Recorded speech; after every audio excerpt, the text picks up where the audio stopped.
Job 13:4.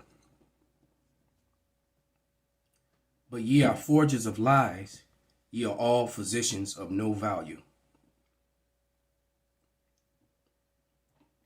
Brakatha Yahweh, Brakatha Yahweh Shai, Brakatha Yahweh, Brakatha Yahweh Shai, Brakatha Yahweh, Brakatha Yahweh Shai. Double honors unto the apostles and the elders. Salutations to all my fellow laborers doing this work in truth and sincerity, risking their lives and their freedom to do so now more so than ever. To the scattered elect that are scattered around the four corners of the earth, that be like unto the speckled bird, the Israelite foreigners, and to the Akwath that are listening and learning, to you I say Shalom. This is your brother Malcolm from the branch of the Great Millstone here in Chicago. Around the same time that John D. Rockefeller seized U.S. media, he also hijacked U.S. medicine. When it was discovered that drugs could be produced from petroleum, America's top oil mogul ordered his army of propagandists to invert reality accordingly. Medicines used for thousands of years were suddenly classified as alternative, while the new, petroleum-based, highly addictive, and patentable drugs were declared the gold standard. After buying the German pharmaceutical company that manufactured chemicals of war for Adolf Hitler, Rockefeller leveraged his political influence by pressing Congress to declare natural healing modalities unscientific quackery. Rockefeller then took control of the American Medical Association and began offering massive grants to top medical schools under the mandate that only his approved curriculum be taught. Any mention of the healing powers of herbs, plants, and diet was erased from most medical textbooks. Doctors and professors who objected to Rockefeller's plan were crucified by the media, removed from the AMA, and stripped of their license to teach and practice medicine. Those who dared to speak out were arrested and jailed. When evidence began to emerge that petroleum-based medicines were causing cancer, Mr. Rockefeller founded the American Cancer Society, through which he suppressed that information. John D. Rockefeller is duly credited as the founder of the pharmaceutical industry, and the reason that medical error is currently the third leading cause of death in America. This is not an indictment against doctors. More than anyone, they are under the stranglehold of the single largest lobbying power in Washington. Every year, the pharmaceutical industry spends at least twice the amount as big oil to influence laws, policies, and public perception. Thanks to Mr. Rockefeller, the architect of American monopolies, no industry has more power over our lives than Big Pharma.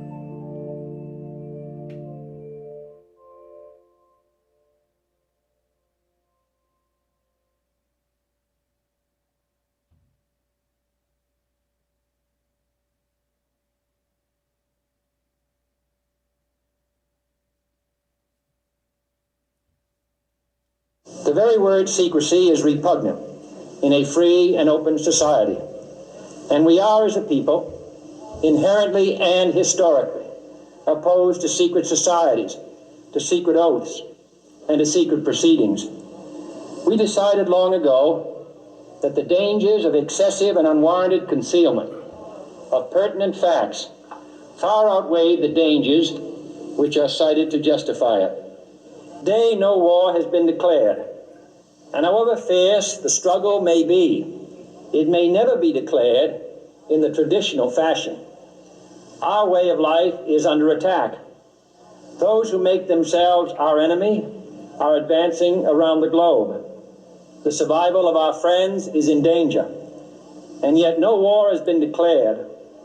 No borders have been crossed by marching troops. No missiles have been fired. If the press is awaiting a declaration of war before it imposes the self-discipline of combat conditions, then I can only say that no war ever posed a greater threat to our security.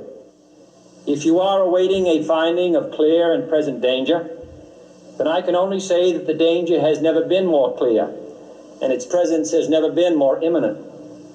It requires a change in outlook, a change in tactics, a change in missions by the government, by the people, by every businessman or labor leader, and by every newspaper. For we are opposed around the world by a monolithic and ruthless conspiracy that relies primarily on covert means, for expanding its sphere of influence, on infiltration instead of invasion, on subversion instead of elections, on intimidation instead of free choice, on guerrillas by night instead of armies by day.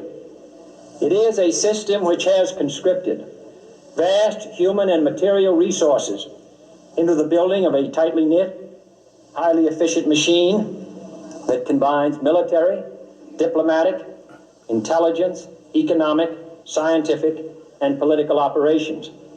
Its preparations are concealed, not published. Its mistakes are buried, not headlined.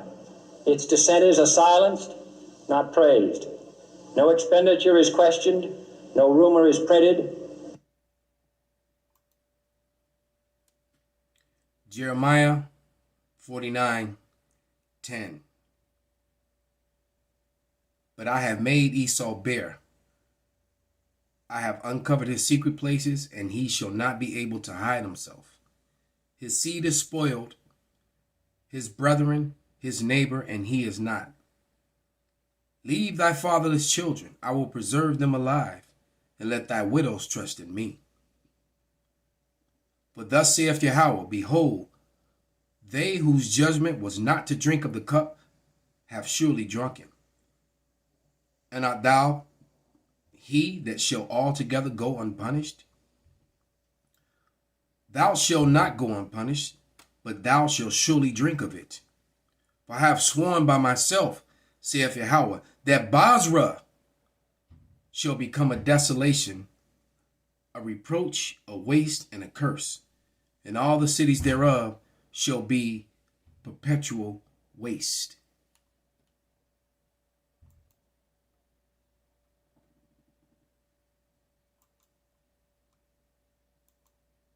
Today, people who are still actually anti-science, a whole movement called the anti-vaxxers, who refuse to acknowledge the evidence that vaccinations have eradicated smallpox, and who, by their prejudices, are actually endangering the very children they want to protect.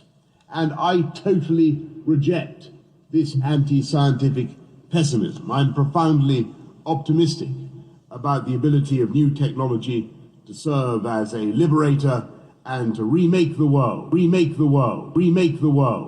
wondrously and benignly. Indeed, in countless respects, technology is already doing just that. Nanotechnology, I mentioned earlier, revolutionizing medicine by designing robots a fraction of the size of a red blood cell, capable of swimming through our bodies, dispensing medicine and attacking malignant cells like some Star Wars armada. Neural interface technology is producing a new generation of cochlear implants, I think, of new tools that we acquired, but over which we, the human race, had the advantage, which we controlled. And that is not necessarily the case in the digital age. You may keep your secrets from your friends, from your parents, your children, your doctor, even your personal trainer. But it takes real effort to conceal your thoughts from Google. And if that is true today, in future, there may be nowhere to hide.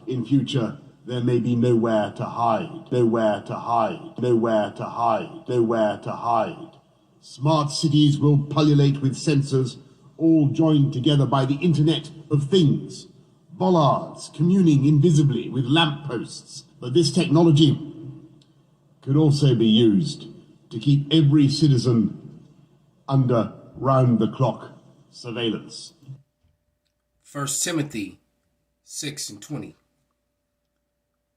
O Timothy, keep that which is committed to thy trust, avoiding profane and vain babblings and oppositions of science, falsely so called.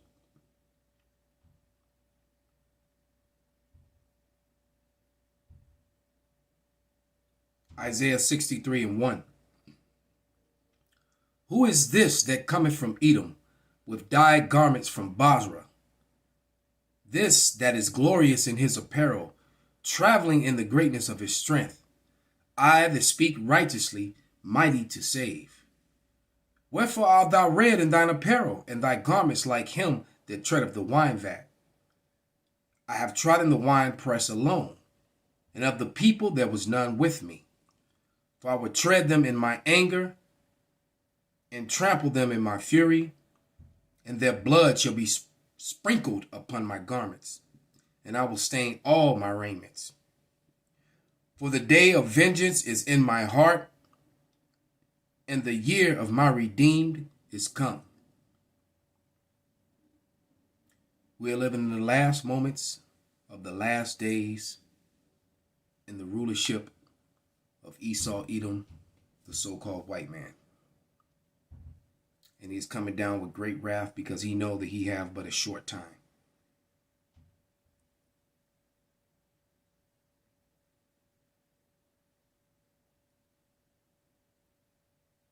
Revelation 2:10.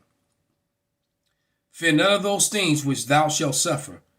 Behold, the devil, that's a deceiver, shall cast some of you into prison, that ye may be tried, and ye shall have tribulation 10 days. Be thou faithful unto death, and I will give thee a crown of life. Call halal Yahweh Bashan Awashai, Bashem Rakak Wadash, Wa Abba Babal, Kwam Yasharallah.